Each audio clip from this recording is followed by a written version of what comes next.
Hi friend, मोर नुआ blog को आपन को स्वागत। चलतु गोटे माछ तरकारी आज करवा। आगे गैस लगे कढ़ईटा टी बसईदवा। कढ़ई तातिले तेल पकईया। ये आगुरी मु माछ धोईकी ता देहरे लुण हल्दी गोलैकी रखी। एटा कि माछ देखिया कमेंट करी कहल सांग माने। कमेंट कहब एटा कि माछ हला देखिबा किए ठीक कहि पारुछि। कढ़ी ताती है तेल पकईदवा। तेल ना सरीगला। ये तेल आज माछ तरकारी करा पड़ो। माछ भाजा पड़ो पुणी तरकारी ता देहरे करा पड़ो।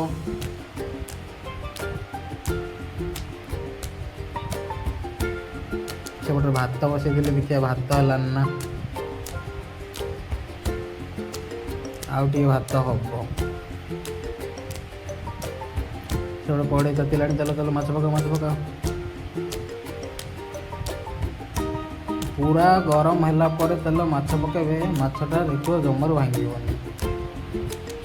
तेल जब गरम रही आप माछ पकईदेवे ताने माछ भांगी।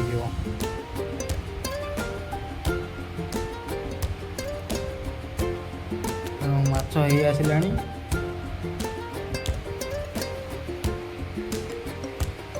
माछ टे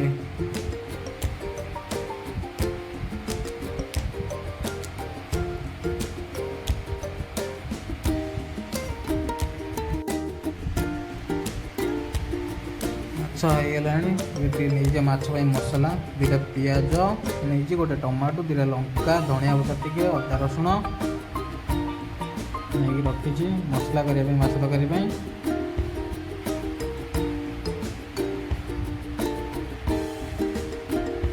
रसुण छड़ेदवा ग्राइंडिंग करदे। आप रसुण छेचिकी अदा रसुण छेचिकी करेंगे। प्राय जो मैंने सांग मैंने रोचे पदार से मैंने छेचिकी कर छेचिकी करेंगे रसुण चोपा छड़ेदे। ना बिना चोपारे सेमती ग्राइंडिंग करेंगे किसी असुविधा नहीं।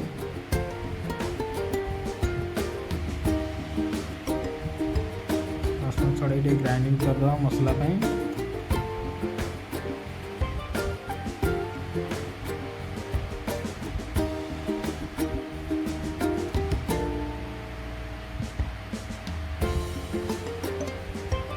भात है ना देखदवा।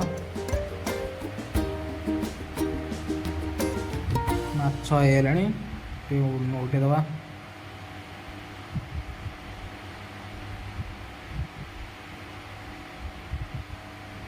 देखो तेल पूरा ताती बोली माछ टिके भांगी। तेल न ताती माछ पकई था माछ खंड खंड हो।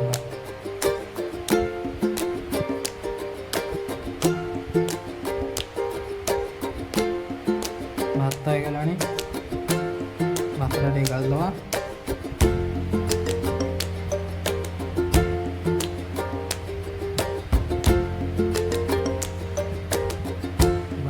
गरम बाफ बाहर पूरा धुआं।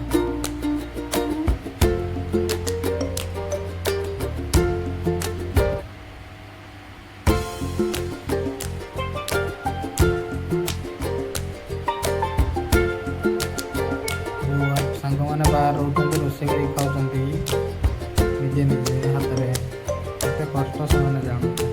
बाहर निजे आस कम पुणी रोसे कर।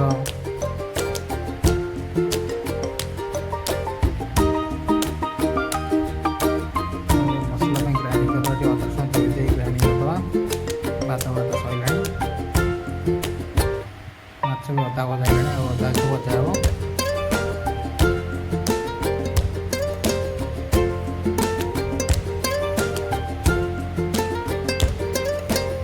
जीरा पकई बाटिया मसला सीटा पकई माछे गला भल मसलाटा सेंट आसे।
ମାଛ ଖାଇବାର ଯେଉଁ ମଜା, ଓଫ୍ ମସ୍ତ ଟେଷ୍ଟ।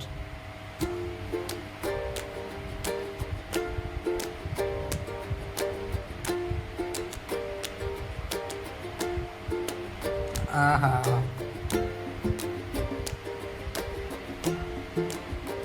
କଣ୍ଟାରେ କଣ୍ଟା କଣ୍ଟା।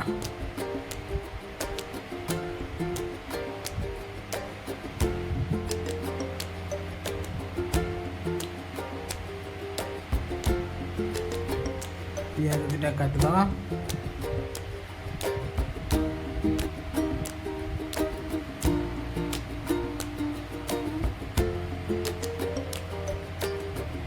कच कच कच कच कच कच कच और गोटे अच्छी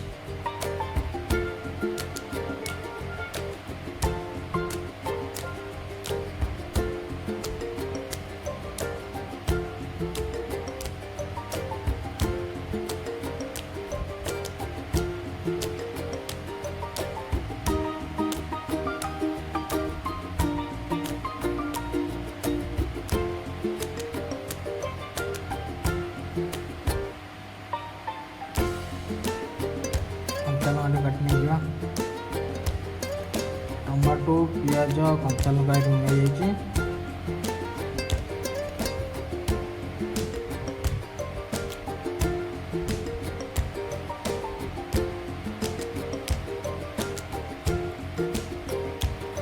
लुण पकईदे पियाज पकईदे मोड़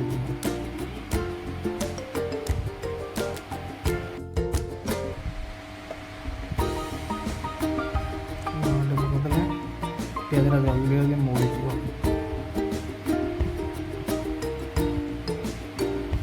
पियाज मसला टे पकईदे पियाज होगा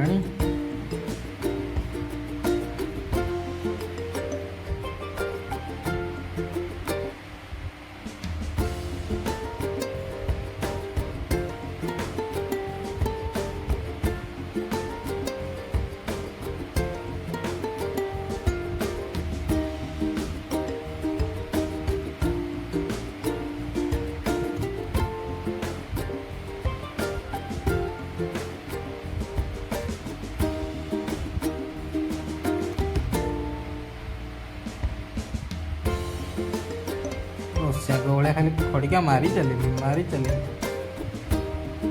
ଗ୍ୟାସ୍ଟା ଟିକେ ହାଇ ଦେଇଦେଲେ ମସଲା ବାସ୍ନାଟା ଭଲ ଆସିବ।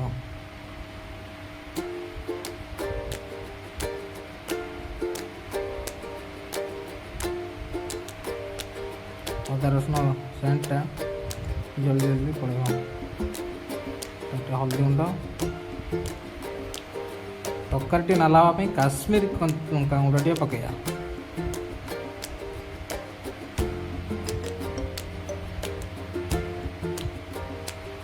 ତାପରେ ଟିକେ ମାଛ ତରକାରୀ ଚିକେନ ମସଲା ଆଉ ଟିକେ ମସଲା ଲୁଣ ପୁଣି ଖଡ଼ ଖଡ଼ ଖଡ଼ ଖଡ଼ ଖଡ଼ ଖଡ଼ କଲେ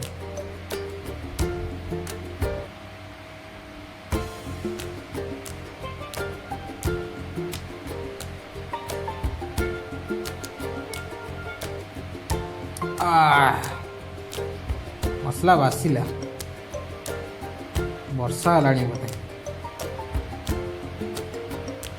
ଶୀତ ଦିନରେ ଦେଖିଲା ବେଳକୁ ତାମିଲନାଡୁରେ ଗୋଟେ ହପ୍ତା ହେଲାଣି ବର୍ଷା ହେଉଛି।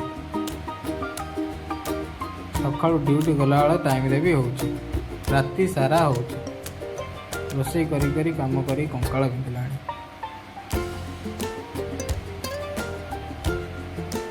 ଆରେ ଆରେ ଆରେ ସେଟା ମାଛ ତରକାରୀ ପୋଡ଼ିଗଲା ବୋଧେ। ମସଲା ବସେଇଥିଲି ଗଲା, ମସଲାଟା ପୋଡ଼ିଗଲା। ବର୍ଷା ଦେଖିଲି ଯାଇକି ସିଆଡ଼େ ମସଲା ଇଆଡ଼େ ପୋଡ଼ିଗଲା। ମାଛ ତରକାରୀ ଆଜି ପିତା ଲାଗିବ। ହଉ ଯାହା ହେଲା ହେଲା, ପାଣି ଦେଇଦେବା।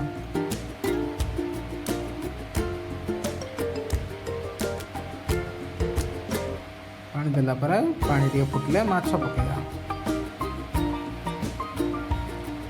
भिडियोटी जो भाई मैंने देखुंत प्लीज मोर प्रथम ब्लॉग ये सब्सक्राइबर कर दिंतु और लाइक बटन दबाई दिंतु। ଟିକେ ଧନିଆ ପତ୍ର କାଟିକି ତା ମାଛ ତରକାରୀ ଉପରେ ପକାଇଦେବା। ଧନିଆ ପତ୍ର କଚ୍ କଚ୍ କଚ୍ କଚ୍ କଚ୍ କଚ୍ କଚ୍ କାଟିଦେଲି, ସବୁ କାଟିଦେଲି।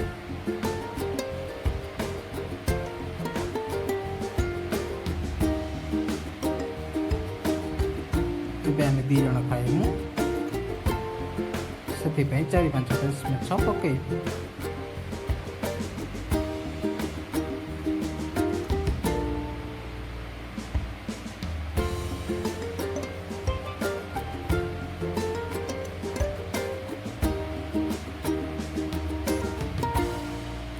ମାଛ ହେଇ ଆସିଲା ପରେ ଧନିଆ ପତ୍ର ଟିକେ ତା ଉପରେ ଛିଞ୍ଚିଦେବା। ଏଥର ମୋର ତରକାରୀ ରେଡ଼ି। କିଏ ଖାଇବ ଜଲ୍ଦି ଜଲ୍ଦି ଧାଇଁ ଆସ, କାହାକୁ ଦେବିନି, ସବୁ ଢାଙ୍କିଦେବି।